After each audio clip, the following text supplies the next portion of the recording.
Right by Them, a Magnus Archives fanfiction written by Esperosis and read by Ibis Podfic. Chapter 19. A Meeting. Summary. Elias calls John and Martin in for a meeting. The walk up to Elias's office was silent and uncomfortable, and John's mind was flooded with all the horrible ways this meeting could go. Elias could shoot John, or both John and Martin, or he could poison them, or stab them, or... John gritted his teeth and took a deep breath through his nose, held it, and banished the thoughts as he exhaled. He had no idea what Elias wanted, but he was absolutely certain he wasn't going to kill them. Yet.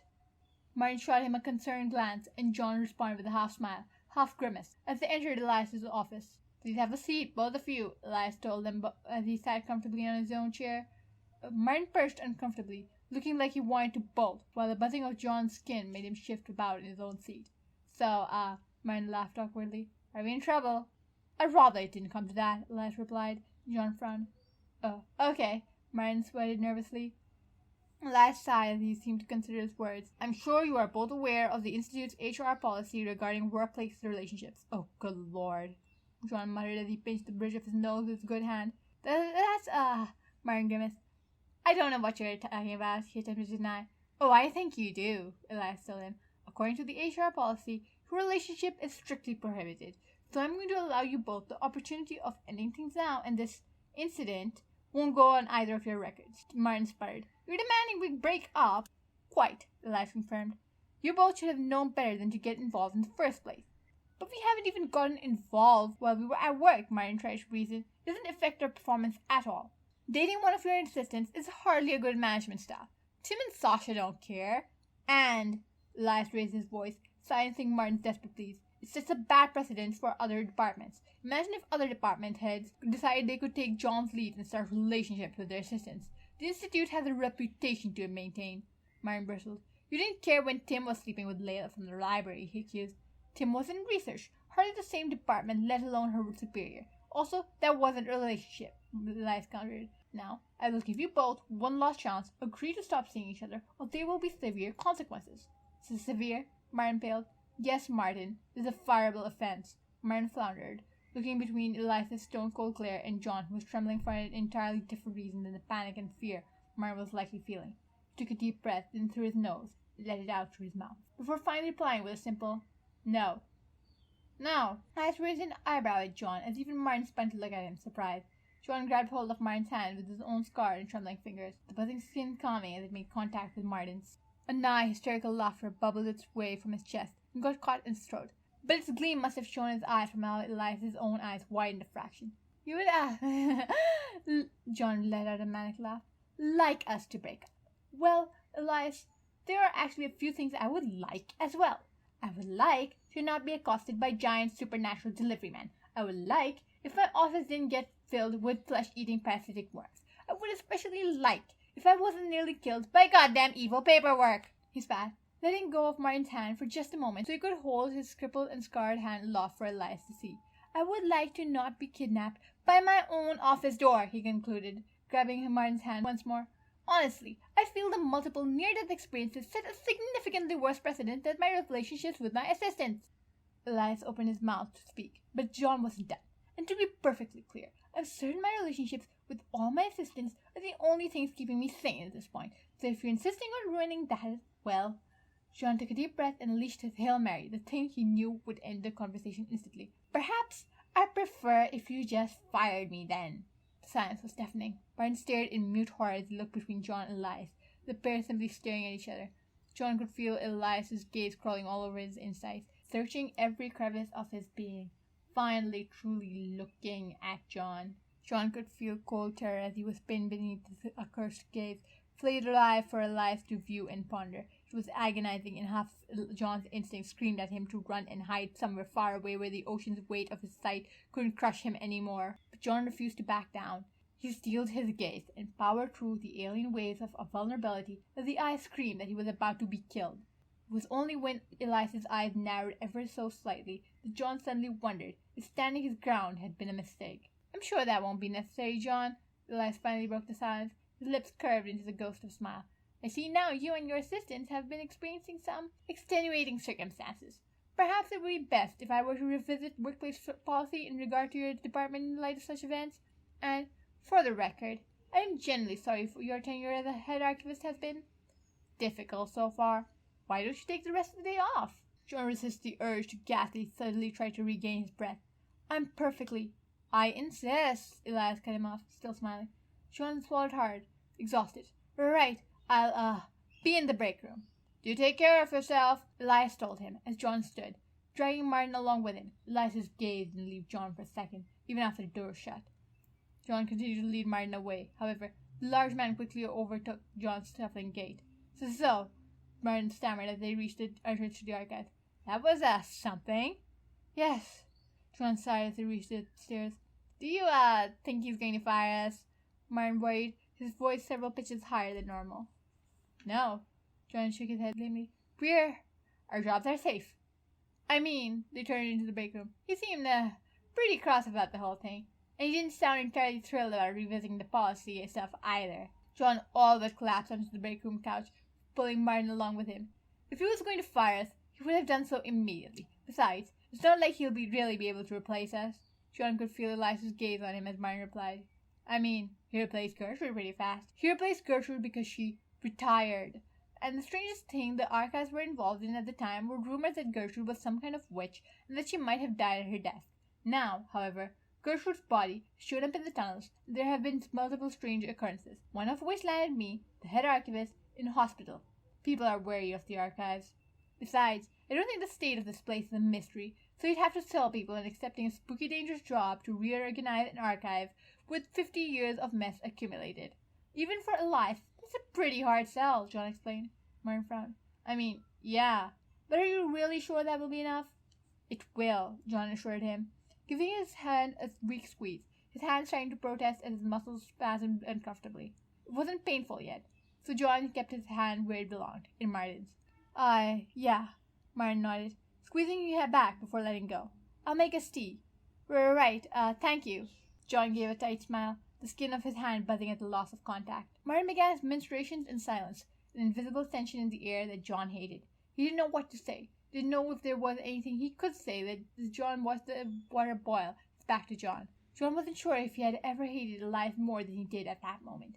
I'm sorry, Martin laughed nervously, his shoulders tense as he poured the tea. I must seem awful right now. I really need this job. No, John rushed to him.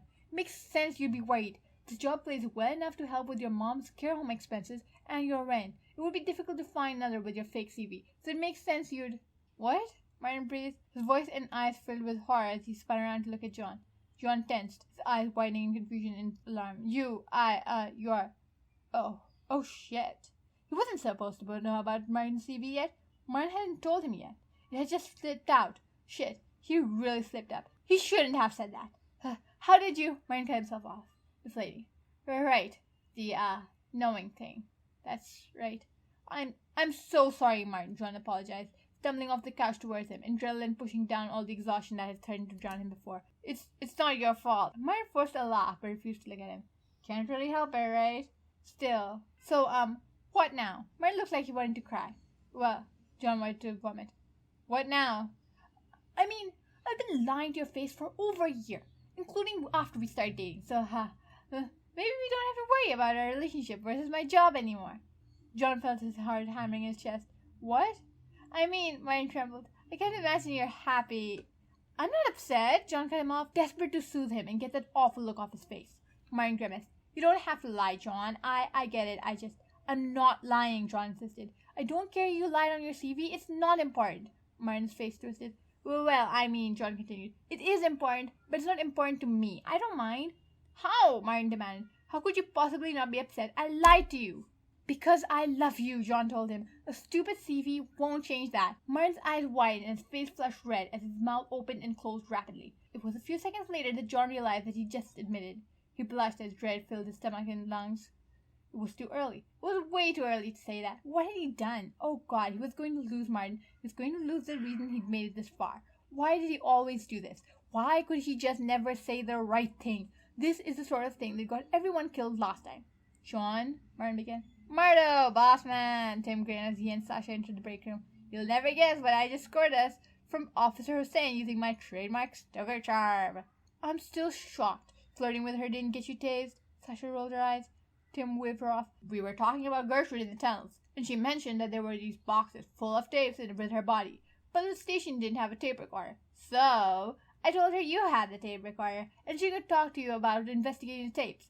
Maybe we can get some clues about spooks Gertrude pissed off if we listen to them." "Oh," John nodded, deflated and exhausted. "Thank you, Tim. That's a good idea." "You all right, boss man?" Tim frowned. "Yes, I'm just, going to sit down." John turned away from Martin and trudged back to the couch, collapsing onto it once more. John, Martin glanced over at Sasha and Tim, who were staring. He closed his mouth, his lips drawing into a thin line before turning back to the tea, finally putting the bags in the hot water. "So," Tim glanced between the pair, "I take it the meeting with Duchard didn't go very well. He threatened to fire us if we didn't break up." John rubbed at his brow with his good hand, his head leaning against the back of the couch. Tim audibly gasped as Sasha breathed. "No." "What happened?" Tim asked. "I told him that maybe he should spend less time worrying about our relationship status and more time preventing us from getting attacked by supernatural bullshit," he spat. "He really stood up for us," Martin added weakly. "He told Elias that if it was that much of an issue, he should just fire him. It was—" Martin crumbled a bit further. "Really brave and admirable of him."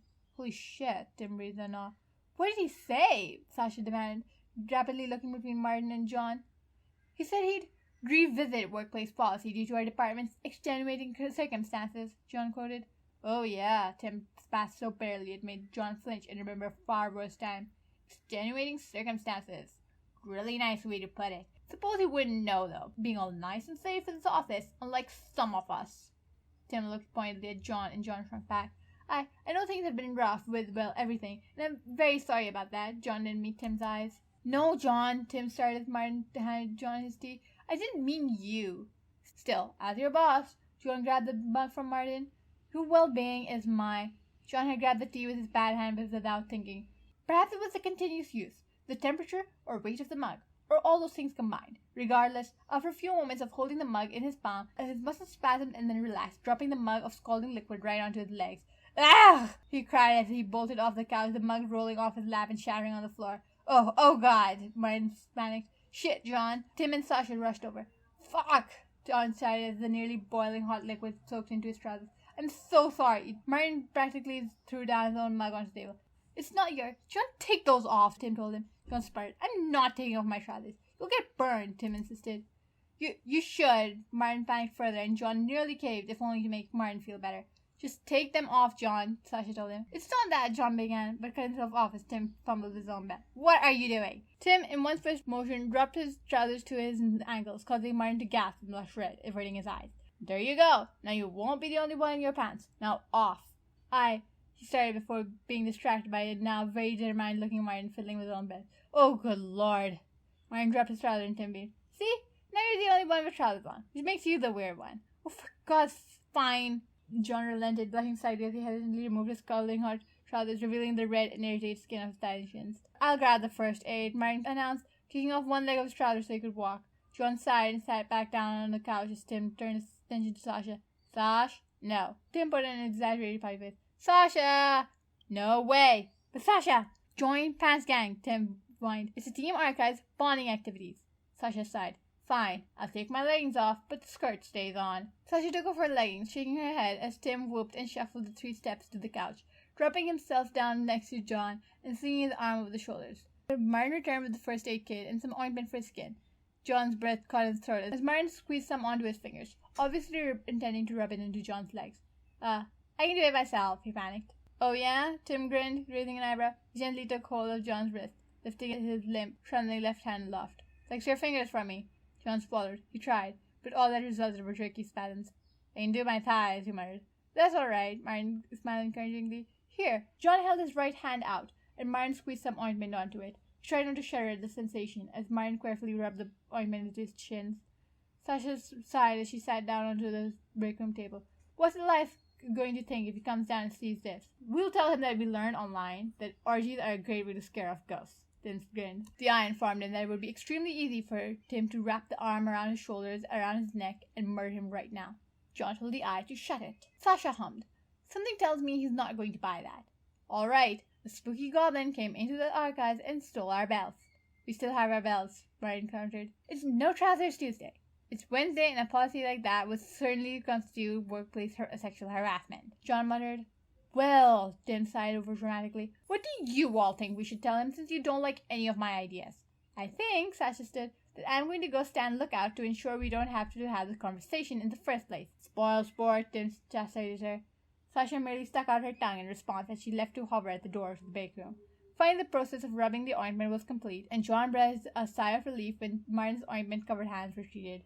So, boss man, what's the plan now? Tim asked, and John felt himself deflate much more. Between the meeting and subsequent stare-down with Elias, the fact that his relationship with Martin was likely ruined, his legs and hand pain, and the ever-present feeling that Elias was still watching. All John wanted to do was curl up somewhere private where he could just be alone and miserable. Unfortunately, Elias had given him the rest of the day off. I'm going to head home, John sighed, bending forward to start the process of pulling on his now room-temperature tea-drenched trousers. Skipping work, Tim teased. How positively rebellious of you. Elias gave him the rest of the day off, actually. And while I don't like leaving the three of you alone here, John trailed off, unwilling to voice how desperately he needed space. Needed to get away from this accursed place. I'll see you three tomorrow. He couldn't bring himself to look at Martin's face. John knew he was upset, but there wasn't anything he could do to soothe him right now. He'd already screwed up colossally by pushing and trying to make everything better when all he knew how to do was ruin things. Hey, Tim slung his arm around John's shoulders once more. Drink tonight? You seem like you could really use it. John opened his mouth to decline. Drinking sounded like a horrible idea. Just another opportunity to open his mouth and ruin more of his relationships.